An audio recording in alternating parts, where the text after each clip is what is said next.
वो जंग होगी जो कोई नहीं जीत सकता, सब हार जाएंगे वो जंग, उसके इंप्लीकेशन दुनिया में पड़ेंगे। पाकिस्तान के कराची शहर से इस वक्त की सबसे सनसनीखेज और हिला देने वाली खबर सामने आ रही है, जिसने पूरे पाकिस्तान के होश उड़ा दिए हैं। आधी रात का वक्त था जब पूरा कराची शहर सो रहा था, तभी अचानक एक ऐसा भीषण धमाका होता है जिससे जमीन कांप उठती है और आसमान में सिर्फ और सिर्फ आग के गोले और काले धुएं का गुबार दिखाई देने लगता है। चारों तरफ तबाही का मंजर है, सेना के जवान तैनात हैं और पूरा इलाका युद्ध के मैदान में बदल चुका है। यह कोई मामूली धमाका नहीं था, बल्कि पाकिस्तान के सबसे सुरक्षित माने जाने वाले सिंध रेंजर्स के भिट्टाई विंग मुख्यालय पर हुआ एक आत्मघाती और बेहद खतरनाक आतंकी हमला था। इस हमले के बाद कराची की सड़कों पर सिर्फ एम्बुलेंस के सायरन और सुरक्षा बलों की गाड़ियों की गूंज सुनाई दे रही है। पूरे पाकिस्तान की हुकूमत और वहां की फौज इस वक्त गहरे सदमे में है, क्योंकि आतंकियों ने सीधे उनके सबसे बड़े सैन्य ठिकानों में से एक को निशाना बनाया है। इस भीषण मुठभेड़ को लेकर पल पल की खबरें बदल रही हैं और सोशल मीडिया से लेकर अंतर्राष्ट्रीय मीडिया में तहलका मच गया है। आधिकारिक तौर पर आंकड़े कुछ और बताए जा रहे हैं, लेकिन हमारे विशेष सूत्रों के हवाले से जो खबर आ रही है वह बेहद चौंकाने वाली है। सूत्रों के हवाले से पता चल रहा है कि इस मुठभेड़ में अब तक 25 आतंकी ढेर किए जा चुके हैं और 40 आतंकियों को जिंदा पकड़ लिया गया है। सुरक्षा बलों ने पूरे इलाके को चारों तरफ से घेर लिया है और हर तरफ चीख पुकार मची हुई है। ये पाकिस्तान के इतिहास का हाल के दिनों का सबसे बड़ा सुरक्षा उल्लंघन माना जा रहा है, जिसने वहां की पूरी सुरक्षा व्यवस्था की पोल खोलकर रख दी है। आगे आने वाली खबर में आपको कुछ ऐसी बातें पता चलेंगी जिसे सुनकर आपके पैरों तले जमीन खिसक जाएगी कि आखिर कैसे आतंकियों ने इतने बड़े हेडक्वार्टर में घुसने की हिम्मत की और इसके पीछे असली मास्टरमाइंड कौन है। इसलिए इस वीडियो को बिल्कुल अंत तक देखना, क्योंकि असली सच्चाई आगे आपका इंतजार कर रही है। यदि आप चाहते हैं कि हमारा प्यारा भारत देश किसी भी देश के आगे ना झुके, तो वीडियो को लाइक करके कमेंट में जय हिंद लिखकर चैनल को सब्सक्राइब कर लो, ताकि इस चैनल में आगे आने वाली कोई भी खबर मिस ना हो। तो चलिए अब आगे बढ़ते हैं और आपको बताते हैं उस खौफनाक रात की पूरी कहानी जिसने पाकिस्तान को घुटनों पर ला दिया है, ताकि आप समझ सकें कि वहां इस वक्त हालात कितने बदतर हो चुके हैं। शनिवार की रात को जब कराची के सिंध रेंजर्स मुख्यालय के मुख्य गेट पर सब कुछ सामान्य चल रहा था, तभी अचानक एक तेज रफ्तार गाड़ी गेट की तरफ बढ़ती है। ड्यूटी पर तैनात जवानों को जब तक कुछ शक होता और वो अपनी पोजीशन संभालते, तब तक बारूद से भरी उस आत्मघाती गाड़ी ने मुख्य गेट को जोरदार टक्कर मार दी।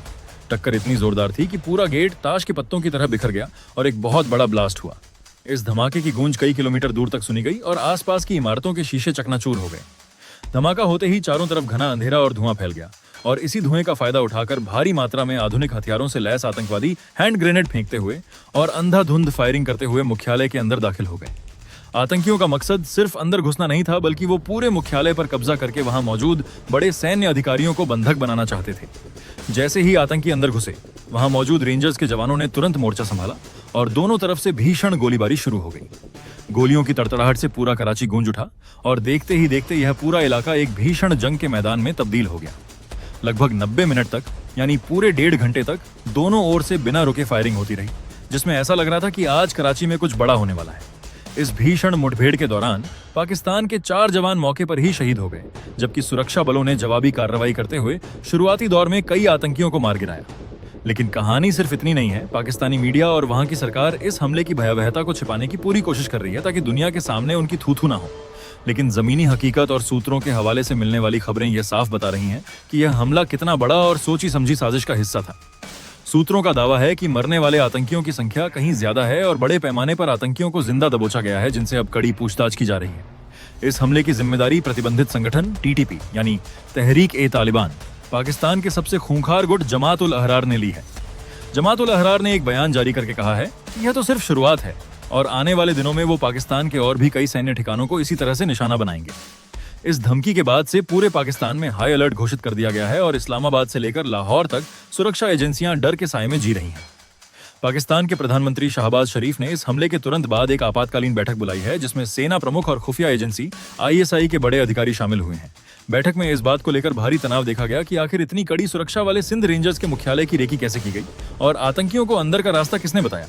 शक की सुई अंदर के ही कुछ लोगों पर भी घूम रही है, क्योंकि बिना किसी अंदरूनी मदद के इतने बड़े और सुरक्षित ठिकाने पर इस तरह का सटीक हमला करना लगभग असंभव है। इस घटना ने एक बार फिर साबित कर दिया है कि पाकिस्तान ने जिन आतंकियों को दूसरों के घरों में आग लगाने के लिए पाला था, आज वही सांप उसे खुद डस रहे हैं। भारत हमेशा से वैश्विक मंचों पर यह कहता आया है कि आतंकवाद का कोई धर्म नहीं होता और जो देश आतंकवाद को अपनी सरकारी नीति का हिस्सा बनाता है, उसे एक ना एक दिन खुद इसका खामियाजा भुगतना पड़ता है। आज भारत के प्रधानमंत्री नरेंद्र मोदी की दूरदर्शी नीतियों और आतंकवाद के खिलाफ जीरो टॉलरेंस के रुख के कारण भारत पूरी तरह से सुरक्षित है और दुनिया की महाशक्ति बनने की ओर अग्रसर है, जबकि दूसरी तरफ पाकिस्तान अपनी ही बोई हुई नफरत की फसल काट रहा है और कंगाली के साथ साथ अब आंतरिक युद्ध की स्थिति से जूझ रहा है। कराची के इस हमले ने पाकिस्तान के सुरक्षा विश्लेषकों को भी हिलाकर रख दिया है, क्योंकि सिंध रेंजर्स कोई साधारण पुलिस बल नहीं है, बल्कि यह पाकिस्तान सेना की एक अर्धसैनिक शाखा है जो सीधे आंतरिक सुरक्षा और सीमा नियंत्रण का काम संभालती है। उनके मुख्यालय पर हमला होने का सीधा मतलब है कि पाकिस्तान की रीढ़ की हड्डी पर चोट की गई है। इस समय कराची के उस इलाके को पूरी तरह से सील कर दिया गया है और किसी भी नागरिक को वहां जाने की इजाजत नहीं है। चश्मदीदों का कहना है कि धमाका इतना जबरदस्त था कि उन्होंने अपनी जिंदगी में ऐसा मंजर कभी नहीं देखा था। चारों तरफ सिर्फ खून, मलबे और जले हुए वाहनों के अवशेष बिखरे पड़े हैं। ये इस बात का सबूत है कि आतंकी पूरी तैयारी के साथ आए थे और उनका प्लान बहुत लंबा था। आगे हम आपको बताएंगे कि इस हमले के बाद पाकिस्तान की राजनीति में क्या भूचाल आया है। पाकिस्तान अब विनाश के कगार पर खड़ा है और उसकी सुरक्षा व्यवस्था पूरी तरह से ध्वस्त हो चुकी है। कराची के इस भीषण हमले के बाद पाकिस्तान के भीतर जो राजनीतिक और सामाजिक भूचाल आया है, उसने वहां की सरकार की निचली से निचली परत को भी उघाड़ कर रख दिया है। जैसे ही यह खबर आग की तरह फैली कि सिंध रेंजर्स के मुख्यालय पर इतना बड़ा हमला हुआ है, पूरे पाकिस्तान की जनता में खौफ और गुस्से की लहर दौड़ गई। लोग सड़कों पर उतर आए और सोशल मीडिया पर अपनी ही सेना और सरकार के खिलाफ मोर्चा खोल दिया।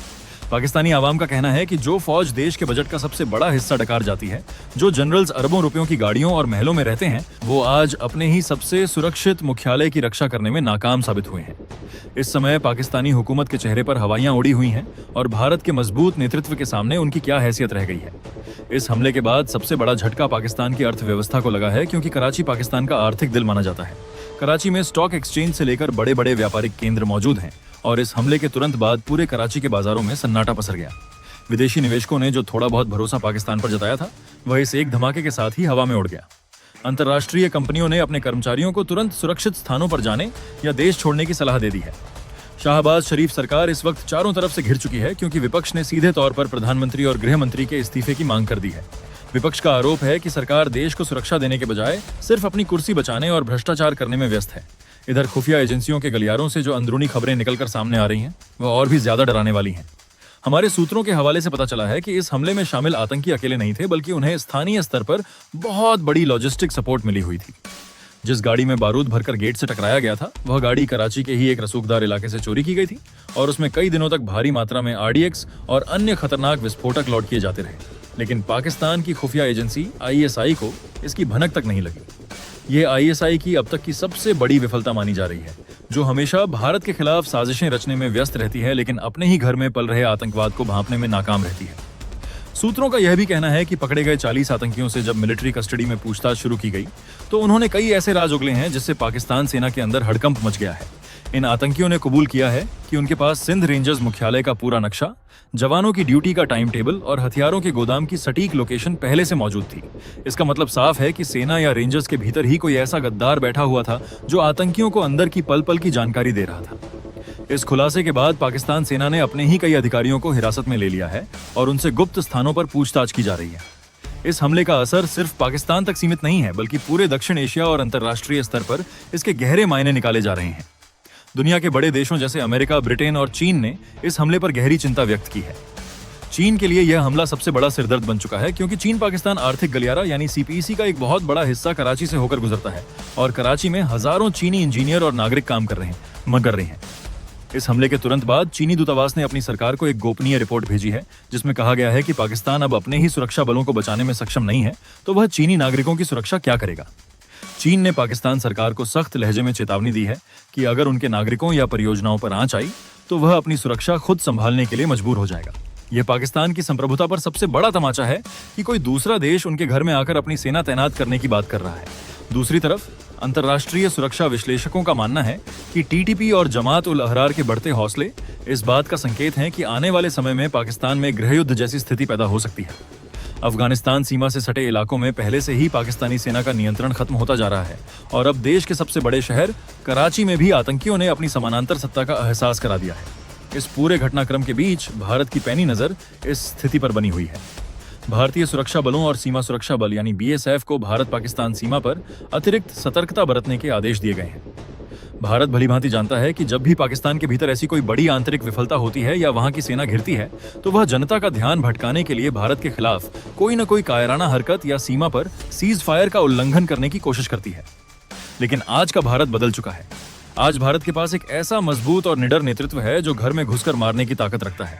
भारतीय सेना को पूरी छूट दी गई है कि अगर सीमा पार से एक भी गोली चलती है तो उसका जवाब गोलियों की बौछार और तोपों के गोलों से दिया जाए। पाकिस्तान की इस बदहाली को देखकर दुनिया यह समझ चुकी है कि नफरत की बुनियाद पर बना कोई भी देश कभी तरक्की नहीं कर सकता। जहां भारत डिजिटल क्रांति, स्पेस मिशन और दुनिया की तीसरी सबसे बड़ी अर्थव्यवस्था बनने की दिशा में रिकॉर्ड तोड़ रहा है, वहीं पाकिस्तान आटे की किल्लत, बिजली संकट और अब रोज रोज होने वाले धमाकों से पूरी तरह टूट चुका है।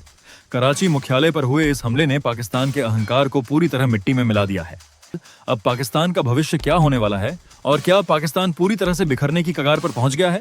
पाकिस्तान का अंत अब बहुत करीब है। कराची के इस भीषण आत्मघाती हमले के बाद अब सबसे बड़ा सवाल यह उठता है कि पाकिस्तान का भविष्य क्या होने वाला है और क्या वह पूरी तरह से तबाह होने की कगार पर पहुंच चुका है। रक्षा विशेषज्ञों का मानना है कि सिंध रेंजर्स के मुख्यालय पर हुआ यह हमला कोई आम आतंकी घटना नहीं है, बल्कि यह पाकिस्तान की संप्रभुता और उसकी सेना के वजूद पर एक बहुत बड़ा आघात है। वहां के हालात और हुकूमत की बेबसी साफ बयां कर रही है कि अब पानी सिर के ऊपर से गुजर चुका है। इस हमले के बाद पाकिस्तान के भीतर एक और खतरनाक ट्रेंड देखने को मिल रहा है और वह है वहां के अलग अलग प्रांतों में सुलगती हुई बगावत की चिंगारी। बलूचिस्तान से लेकर खैबर पख्तूनख्वा तक और अब सिंध के कराची तक हर तरफ से पाकिस्तानी फौज को निशाना बनाया जा रहा है। वहां की आवाम का अपनी सरकार और सेना से भरोसा पूरी तरह उठ चुका है, क्योंकि सरकार देश को सुरक्षा देने में नाकाम रही है और देश गृहयुद्ध की तरफ तेजी से बढ़ रहा है। हमारे विशेष सूत्रों के हवाले से जो बड़ी खबर आ रही है उसके मुताबिक इस हमले के बाद पाकिस्तान की सेना के भीतर भी दो फाड़ होने की स्थिति पैदा हो गई है। कई जूनियर अधिकारी और जवान इस बात से नाराज हैं कि उन्हें बिना आधुनिक हथियारों और सही सुरक्षा उपकरणों के अग्रिम मोर्चे पर झोंक दिया जाता है, जबकि सीनियर जनरल्स विदेशों में अपनी संपत्तियां बनाने में व्यस्त हैं। इस घटना के बाद वैश्विक मंच पर भी पाकिस्तान अलग थलग पड़ गया है। वित्तीय कार्रवाई कार्यबल यानी FATF की नजरें एक बार फिर पाकिस्तान की हरकतों पर टिक गई हैं, क्योंकि यह साफ हो चुका है कि पाकिस्तान के भीतर आतंकी संगठन न सिर्फ सक्रिय हैं, बल्कि वो इतने शक्तिशाली हो चुके हैं कि सेना के मुख्यालयों पर कब्जा करने की कोशिश कर रहे हैं। ऐसे में पाकिस्तान को मिलने वाली हर तरह की अंतर्राष्ट्रीय वित्तीय मदद और कर्ज पर रोक लग सकती है, जिससे वहां की कंगाली और ज्यादा बढ़ जाएगी। आज पाकिस्तान की जो हालत है उसकी तुलना में हमारा प्यारा भारत देश दुनिया के नक्शे पर एक चमकते हुए सितारे की तरह स्थापित हो चुका है। भारत की मजबूत सेना, अभेद्य सुरक्षा व्यवस्था और आतंकवाद के खिलाफ सख्त नीतियों के कारण आज 125 करोड़ देशवासी पूरी तरह से चैन की नींद सोते हैं। दुनिया का कोई भी देश या आतंकी संगठन आज भारत की तरफ आंख उठाने की हिम्मत भी नहीं कर सकता, क्योंकि उन्हें पता है कि आज का नया भारत जवाब देना अच्छी तरह जानता है। कराची का यह हमला इस बात का अंतिम प्रमाण है कि नफरत की राजनीति और आतंकवाद को बढ़ावा देने का अंजाम हमेशा खुद की बर्बादी ही होता है। पाकिस्तान ने जो गड्ढा भारत के लिए खोदने की कोशिश की थी, आज वह खुद उसी गहरे गड्ढे में गिर चुका है और वहां से निकलना अब उसके लिए नामुमकिन नजर आ रहा है।